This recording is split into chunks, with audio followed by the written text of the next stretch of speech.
শুল্ক কমানো, আমদানি সহ বিভিন্ন উদ্যোগ নিয়ে কোনোভাবে নিয়ন্ত্রণে আনা যাচ্ছে না চালের বাজার। গত 2 সপ্তাহে দাম বেড়েছে কেজিতে 10 থেকে 12 টাকা পর্যন্ত।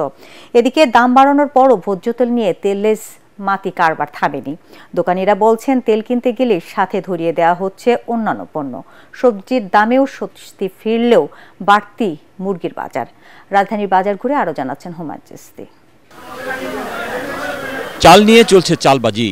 দাম নিয়ন্ত্রণে শুল্ক কমানোর পাশাপাশি বিভিন্ন দেশ থেকে প্রায় 9 লাখ টন চাল আমদানির সিদ্ধান্তের কথা জানান খাদ্য উপদেষ্টা।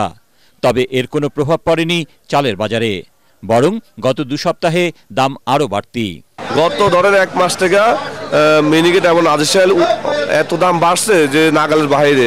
এক বস্তাতে 300 থেকে 350 টাকা বাড়ছে। আগে 70 টাকার মিনিকেট চাল এখন 80 টাকা 78 টাকা কিনতে হচ্ছে। মেলেই যদি রেট কম না আসে তাহলে আমরা কিভাবে কম দিব। চালের মতোই গত 1.5-2 মাস ধরে ঊর্ধ্বমুখী মুরগির বাজার।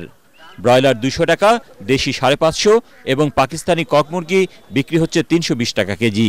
আপনাদের যে সেটা 10 পয়সা নেই মাসে, ওইরকম সবাই 10 পয়সা ব্যবসা খুব চলতেছে, যার জন্য মালে কিন্তু কোনো ঘাটতি নাই, কিন্তু চাহিদা বেশি। কয়েকদিন আগেই সংকটের নানা নাটকীয়তায় বাড়ানো হয়েছে ভোজ্য তেলের দাম। তবে তেল নিয়ে তেলেসমাতি কারবার থামেনি। বাজারে আবারও বন্ধ তেলের সরবরাহ। দোকানীদের অভিযোগ, তেল কিনতে জুড়ে দেওয়া হচ্ছে নানা শর্ত। গত সপ্তাহে কিছু তেল দিছে, এই সপ্তাহে তেল দিচ্ছে না। এই সপ্তাহে অর্ডার দিছি আর শুধু ক্যানোলা তেল দিয়ে গেছে তিরি কোম্পানি। তেলের দাম গেছে সপ্তাহে বাড়ছে, এই সপ্তাহে কোম্পানি বলতেছে আরো বাড়াবে, এই জন্য তেল অ্যাভেলেবেল দিচ্ছে না। আর তেল যায় কিছু দেয় আমাদেরকে, ওটার সাথে কন্ডিশন দেয়, তেলের সাথে চাল মশলা এগুলা নিতে হয়। 1 লাখ টাকার তেল নিলে 1 লাখ টাকার আটা ময়দা নিতে হয়। তবে স্বস্তি ফিরেছে সবজির বাজারে। বাজার জুড়ে এখন শীতকালীন সবজি, দামও অনেক কম।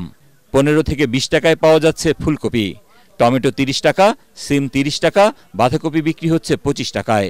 নতুন আলু জাতভেদে 20 থেকে 30 টাকা কেজি। দাম অতিরিক্ত ছিল, সেই তুলনায় অনেক কমেছে। সবজির দাম অনেকটাই কম, তো সেটা ভালো লাগছে। আর সবজিটায় অনেক স্বস্তি আছে।